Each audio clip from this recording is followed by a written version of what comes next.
Right guys, welcome back to the channel. In this video I'm just going to be showing you how to install a SRAM GXP bottom bracket to your bike. So I'll go ahead, I'll run through the steps. Right, so when it comes to installing your GXP bottom bracket into your frame, if you look at the bottom bracket itself, so you've got the two cups like so. But if you look which one's which, then if it's in pieces and you don't know, you're not sure, if you just look at the cup on there, it will say drive side like so. So what you want to do is, before installing it in your frame, make sure everything's clean, all your threads are as clean as you can get them,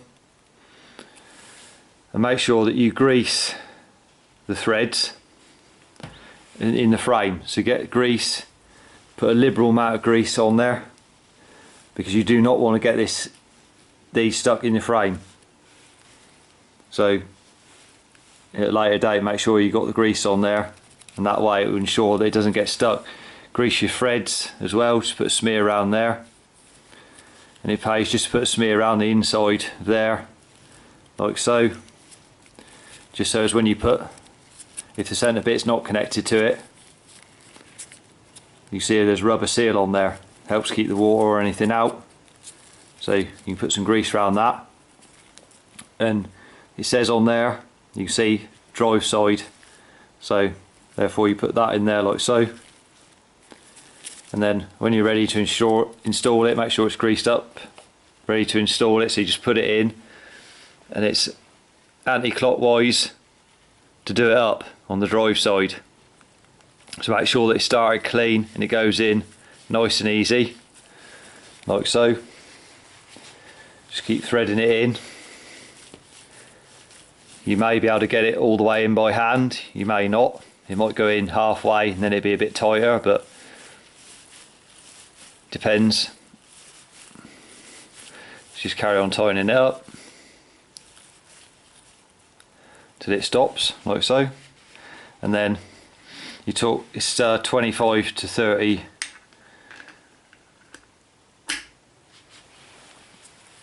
Newton meters of torque on it. So like I say, to install it, you're better off with a tool like this, because it's cup, it goes all the way around it and it avoids it slipping off, whereas a spanner is more likely to slip, even if it's a ring spanner. You don't want to use one that's open on there, because as you're pulling up on it, you might slip off and damage the cups. So you're better off with a tool like so. This happens to be the same as Shimano Hollowtech 2, so tools are readily available. Just put that on like so, then tighten it up. So if you've got a torque wrench that goes up that high, then you can use it. If not, you can just nip that up, pull it up on it nice and snug, and that's plenty. It's not going to go anywhere. Make sure the bearing turns as well nice. Just check that before you move on to the opposite side. Right, so here we are on the non-drive side. You got the cup. Now make sure, put plenty of grease on it, just on the inside there as well, just where that O-ring is on the plastic centre piece. Just grease them up, plenty of grease. You can never have enough grease on them, you do not want to get it stuck in there. So clockwise for doing this side up, non-drive side, just make sure again that it starts nice and clean.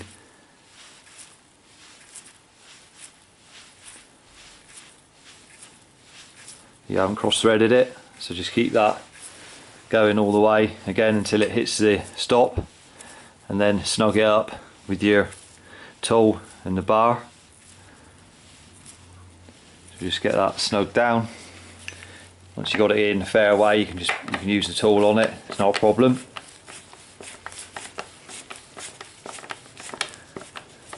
Nip that up again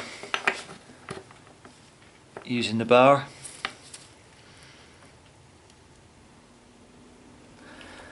snug that up.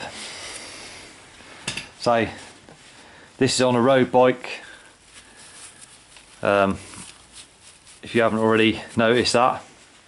So there isn't any spacers being used or anything like that. It's a straight fit. The two cups, they're going straight in. 68mm bottom bracket.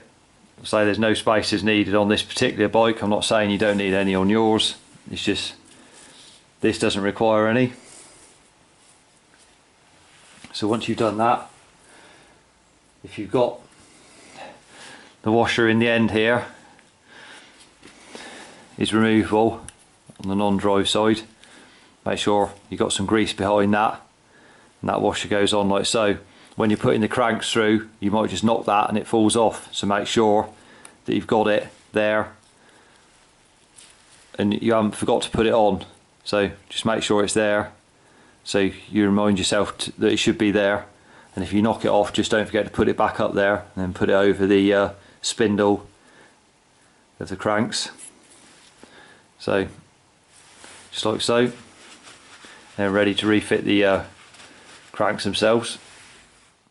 Right, so there's the steps complete for you. So you should be able to install one yourself at home, no problem. So if you found the video helpful, give it a thumbs up. Remember to subscribe to the channel for more cycle related content. Till next video, ride safe and I'll see you then.